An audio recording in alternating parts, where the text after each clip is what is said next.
Welcome to AI, Government and the Future, a podcast by Corner Alliance. We explore the intersection of artificial intelligence, government and the future with your host, Alan Pentz. We work with government to create results. We ignite your agency's mission by helping you to design and implement high-impact and innovative federal programs in AI, broadband, cybersecurity, public safety, and more. Being a government ally is at the core of all we do. Introducing your host, Alan Pentz.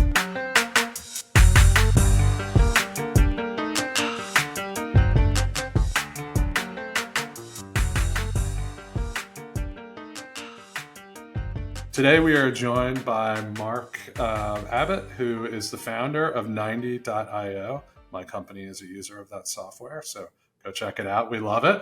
And Humalytics, he has decades of experience in building and investing in businesses. And he has a unique perspective on how AI intersects with the changing nature of work. He's challenged traditional views on AI, emphasizing the need for useful intelligence, not just artificial intelligence, right? An information-saturated world. And he's about to come out with an awesome new book called Work 9.0. So I was on 1.0, Mark's already at 9. So we're going to learn about that today. Welcome to the show, Mark. We're so happy to have you. Thanks, Alan. I'm delighted to be here. So let's just get right into it. What is Work 9.0 and when am I going to be doing it?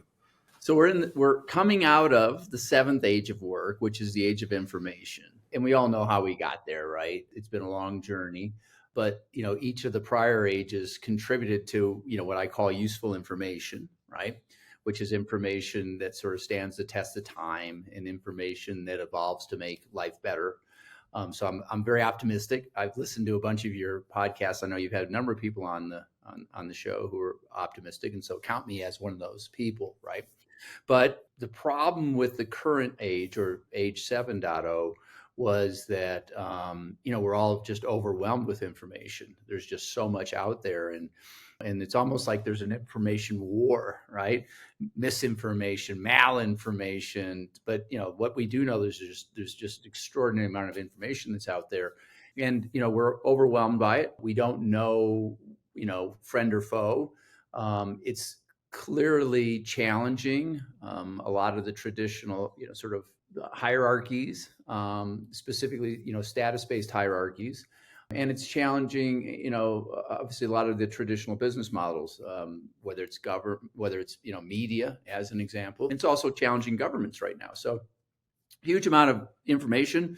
It's overwhelming us. When we get overwhelmed, we get insecure. When we get insecure, if we are part of a group, we kind of cling tighter to that group. And that's why, tribalism, we're all tribal, right? But that's why it's unhealthy tribalism as opposed to healthy tribalism, right?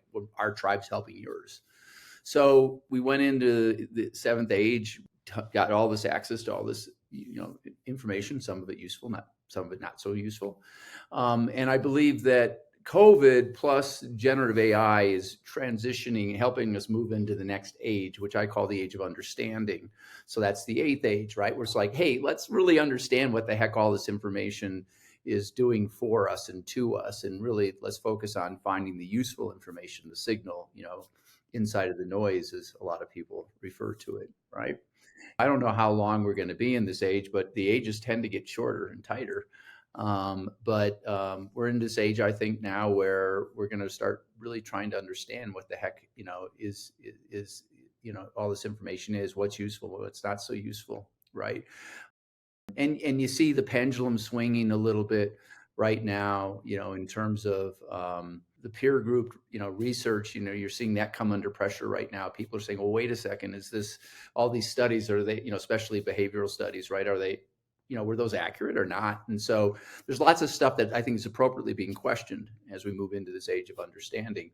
So that's Work 9.0. And then I believe that we're evolving up Maslow's hierarchy, right? And so, ultimately the next stage would be Work 9.0 will be where 10% of, of a healthy society at least is feeling like they love life. They're actualizing, they're doing the work they love doing. They're making life better. They are in groups or societies or companies where they genuinely feel like they're thriving. And so coming out of 7.0, moving into 8.0, someday I deeply believe we'll move into 9.0, which is where a good portion of society genuinely loves being alive and on the journey that it's on.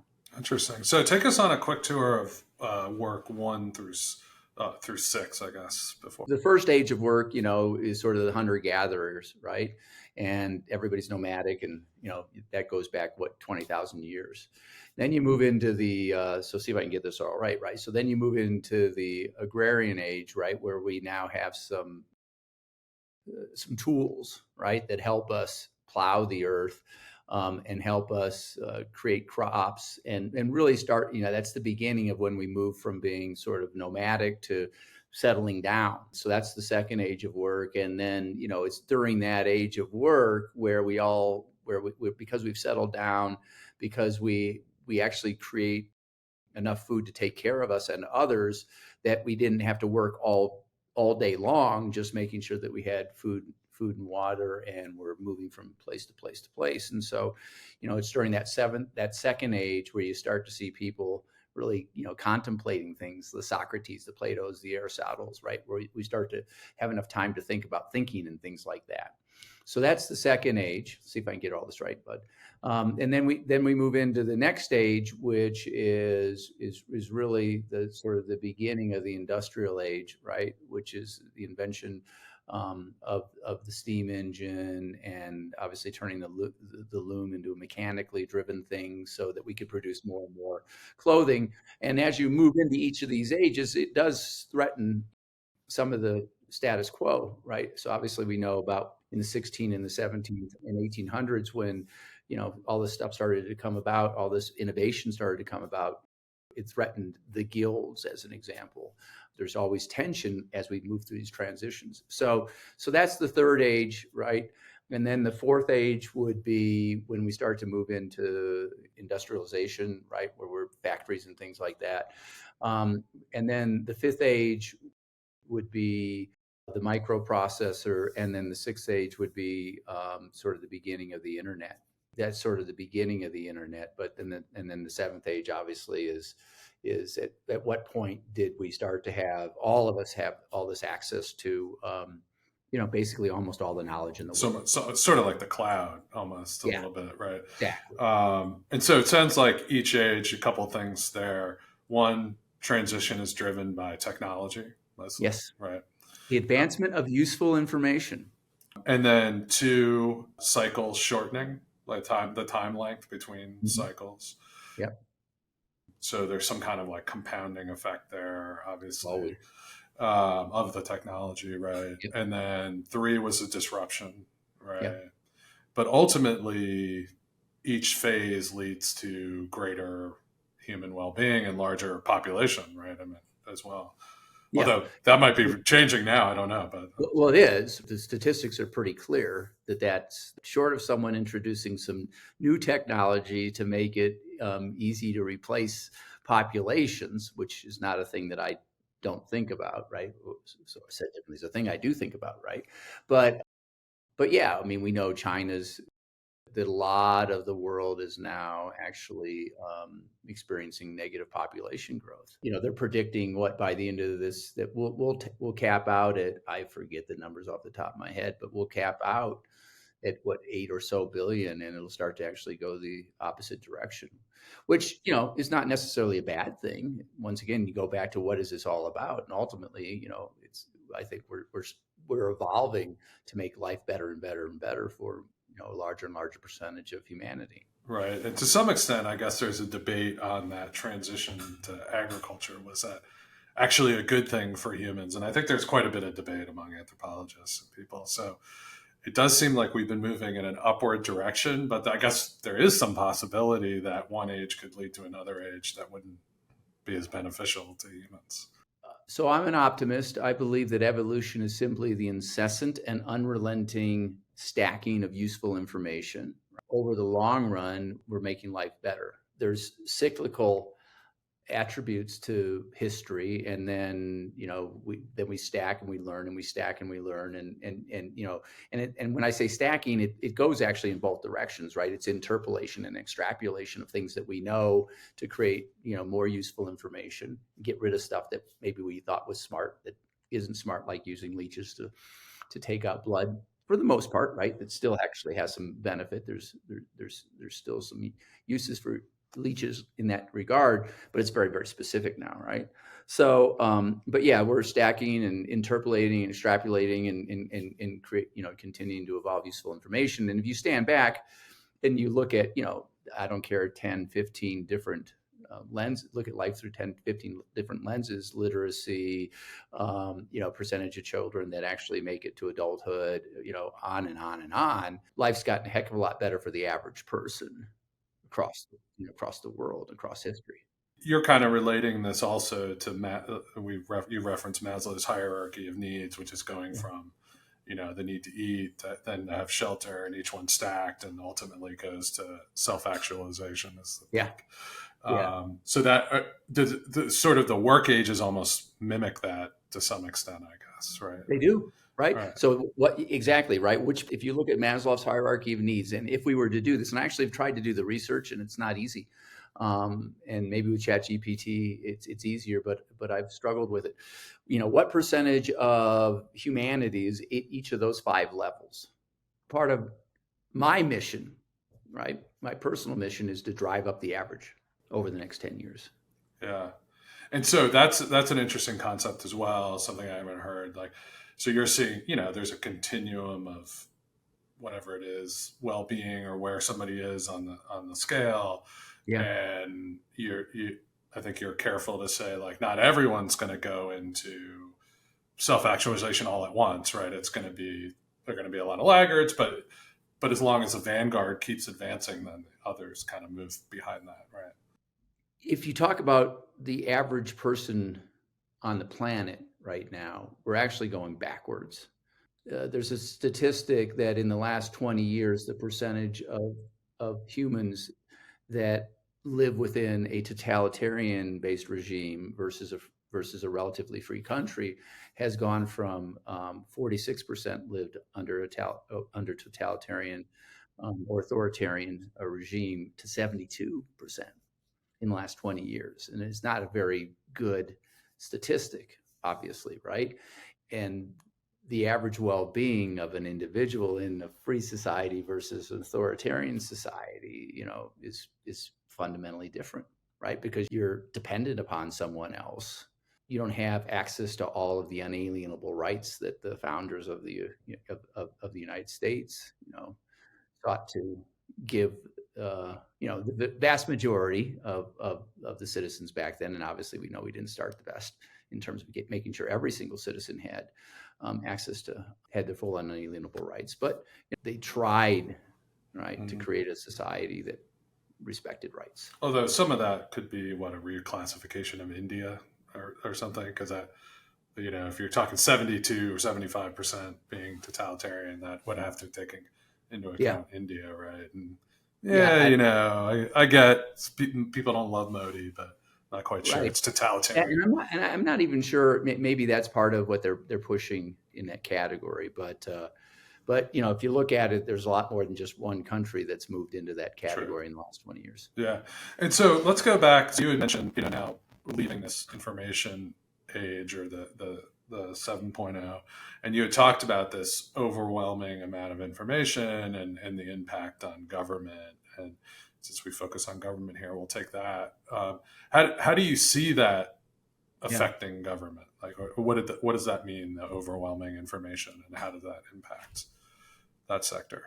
Let's just look at national politics, right? And there's no question that the two parties are further apart today than they've been in, I don't know, right, decades in terms of perspectives. And I would submit to you that this, part of 7.0 has been, those two parties have become, more tribal and against each other and less willing to listen to one another.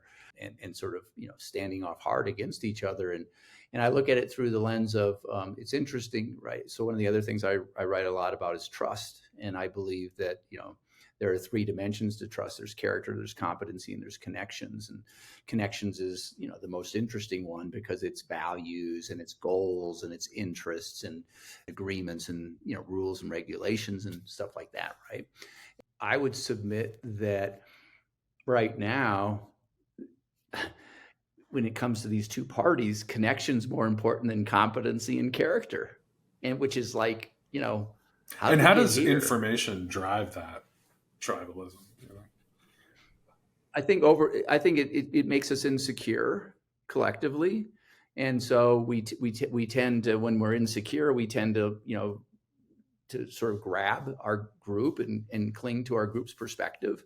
So from a self-awareness and other awareness perspective, I think we become a little more insular. They're bad, we're good. Things that should be talked about are not as talked about. Conversations that should be healthy are not as healthy. I guess you're saying you're bombarded with information, you don't know what's true, so you retreat to. Yeah, I mean, this is classic, misinformation or malinformation or whatever we're talking about, fake news, yeah, right? Exactly. So how do you see AI driving us into the next era? Why is that the key technology? Ultimately, if AI evolves, and I think it will evolve to the point where it can help us see the stupid things, right? It could help us, appreciate, the stuff that's not black and white better, right? Help us be more open-minded. Help us understand the things that, there's this paper and it says, X is true. And it's like, well, no, X is not true, right? The research actually does not support that particular point of view. And so ultimately, my belief is that AI will help us over time clear out some of the non-useful or bad information that exists, and thereafter improves the efficiency of us actually predominantly,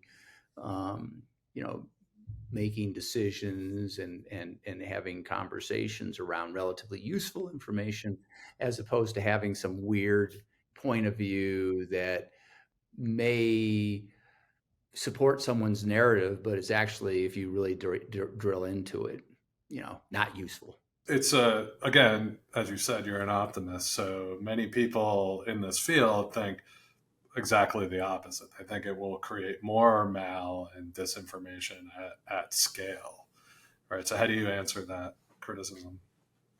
But what happens if there's someone who creates sort of a better chatbot, as an example, right?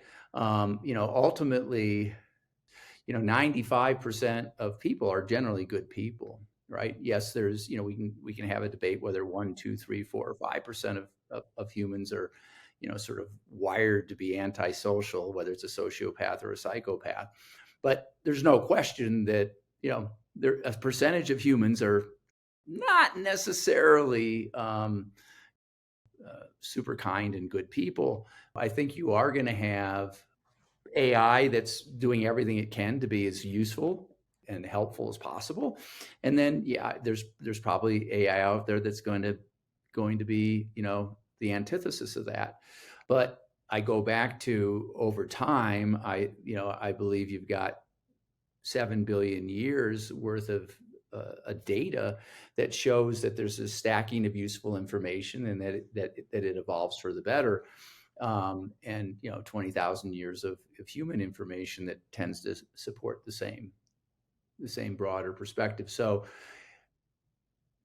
I'm optimistic that there are a lot of good people that are going to do everything they can to help us build AI that makes life better, as opposed to AI that destroys life. Yeah, I've started just thinking about, for government and actually a lot of our nonprofit sector and even for-profit, is creating trusted repositories of data that, even if you have an AI that is using something else, you can compare it back to maybe a trusted source and identify discrepancies. So I think there's going to be a lot of ways that government, nonprofit, and for-profit sectors are going to come together to stack the useful information and try to get rid of the other. And we don't really know what that is yet, but obviously I think it's going to happen in some way. It's going to be innovative. And the other question I've always had too is what the other speculation I've had is, what if the AI gives us all these answers and we just don't want to hear them? Right? Like, what if it tells us the answer to global warming is to build nuclear plants everywhere, but nobody wants to do that? Have you thought about that at all? Is like that resistance? Like, if the answers aren't exactly what we want, are we going to be able to embrace them? Well, over the long run, I deeply believe that we will accept more and more and more of the useful information. Your example is a really good one. A 99% probability that sort of a smart next generation nuclear energy plant was good for society. At some point, and maybe it's because we have no choice, right? But at some point, I believe that useful information will prevail, right? That's now a lot of the stuff is like on this. It's now gets into the probabilities and what's our comfort with the probability. Let's say it's 99.999, right? Well, someone's going to have to make a tough decision. That's leadership, but hopefully you can get leaders, whether they're political or non-political leaders, to really help us, think through and advance our perspectives. It is an over time issue, right? So not everything's going to be like answer and then we go do it. So now let's talk a little bit about going from work 8.0 to 9 and sort of what, I can think of some things in my head, but is it really about sort of like AI is able to automate, able to take a lot of the work that makes people unhappy or doesn't contribute to their thriving, kind of automate all that or take it off human plates, and then the humans just do that part that makes them thrive? Is that sort of the idea? It's going to unfold. So, and there's chicken and the egg here. So as an example, I believe, as a person who's led, a number of companies, built companies, coached people, I think that, part of moving into to the top of Maslow's is self and others awareness, right? And so I think it's just as much about us better understanding ourselves. What are we interested in? What are we good at? What are we passionate about?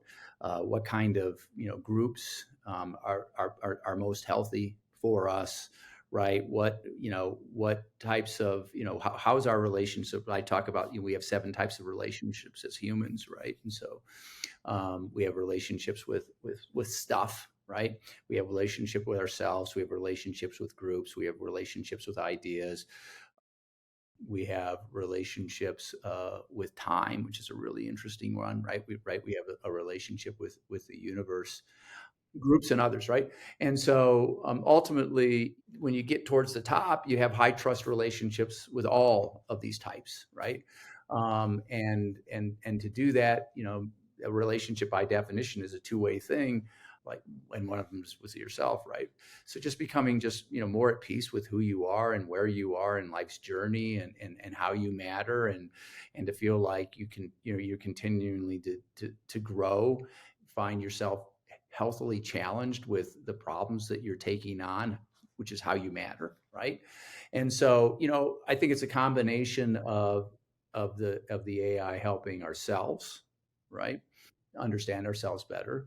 Life is very complex, and I don't think anybody feels like we've solved, all the issues that are associated with, with life and living in this world. And so, there's no question that some jobs will go away and new jobs will be created. That's what history, 20,000 plus years worth of history shows us. There's an expression we use all the time at our company: we either win or we learn. And when it comes to learning, I believe that it's almost always a gift, right? We learn, that learning helps evolve the way we think, or it helps evolve the way we react, or it helps evolve some part of how we matter. And so, there's no question there's going to be displacement, but hopefully everybody will be able to learn and grow and find new ways to matter if they're just. I'm going to attribute that to Jalen Hurts because I'm a Philadelphia Eagles fan. That's what he said after he lost the Super Bowl last year. So I won't attribute that to you, Mark, but just if that's okay. Yeah, it's not mine. No, and actually, I think some of this, like AI helping you actually even think through what you want and who you are.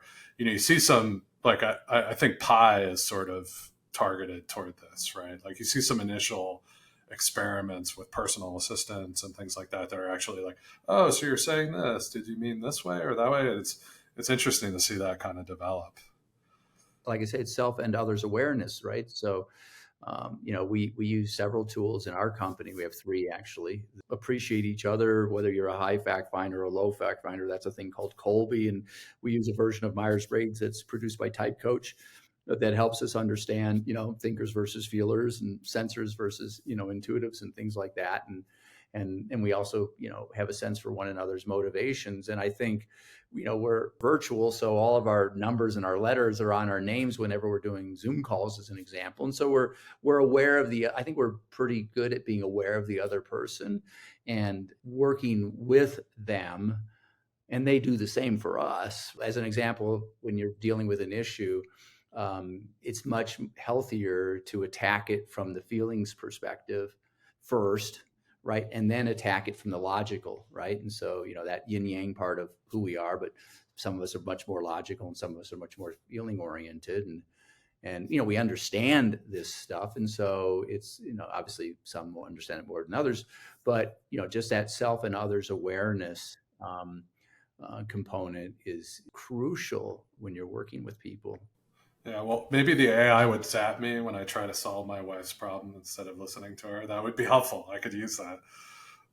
It would say, she just wants you to listen. Oh, right AI, now. But I've got a solution. So given that you run several software companies, how do you see software evolving as a part of this revolution? We know a lot about our clients, and our clients every now and then will have questions. And so, being able to sort of meet the client where they are, ultimately on a one-to-one basis, is where we envision our platform evolving to. So, as an example, I understand that you're an entrepreneur and you're building a company. It's in an early stage of growth. At this particular, you've passed product market fit, but now you're dealing with figuring out how to scale. You're trying to figure out who to hire. This is who you are. And this is, these are the types of people you're going to need to complement who you are. This is the nature of your industry. This is, from a probabilities perspective, these are some of the things you may want to think about attacking next. These are some things you don't need to worry about as much, ultimately leveraging it to just help us be better at helping. Somebody said that a lot of B2B SaaS software was really just something that people kept in Excel, and then it got abstracted out into a workflow, right? And, you could say 90 is maybe not Excel. It's like the alternative would be using a Google Doc or something. And really based on workflow and capturing data in hard-coded, cells or whatever you call it. And what I kind of heard from you is like, it's really not going to be as much about that as about understanding the data that you've gathered from thousands of clients to help better decision-making by a person tailored to meeting them where they are, right? That's so that's going to be a big change in software. I mean, it's going to be much less about, the workflow and more about interactive, I guess, data. Because I guess the workflow, people will just be able to ask for it, right? I mean, you could just tell an AI, give me my example is, do I need a CRM when I can ask the AI, what are my top 10 sales leads and what do I need to do to advance them? But what I think you're saying is the software could be like, here's what you should think about for your ideal client because we've looked at it across, or here's how you should approach this because of where you are in your client set. So it'll be more like data, customized data to you rather than like a workflow that you go through that systematizes. Right. Yeah. Yeah, it's fascinating. I think it's going to be a big switch for a lot of software companies out there. Well, excellent. So tell us when is the book coming out?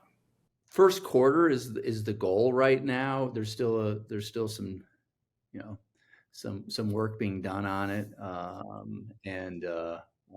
so it's the first book is always the hardest. I've only been working on it since June of 20.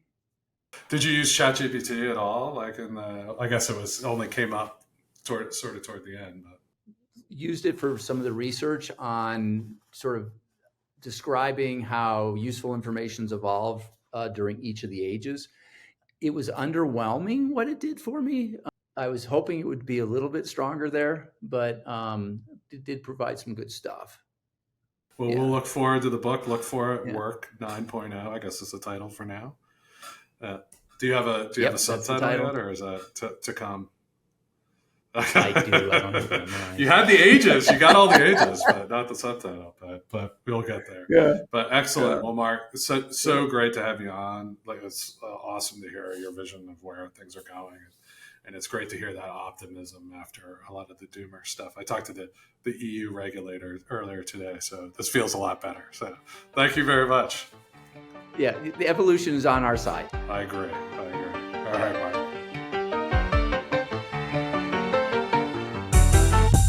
AI, Government and the Future is brought to you by Corner Alliance.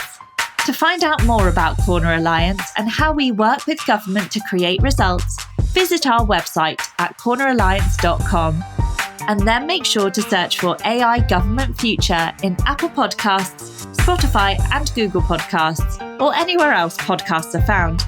And click subscribe so you don't miss any future episodes. On behalf of the team here at Corner Alliance, thanks for listening.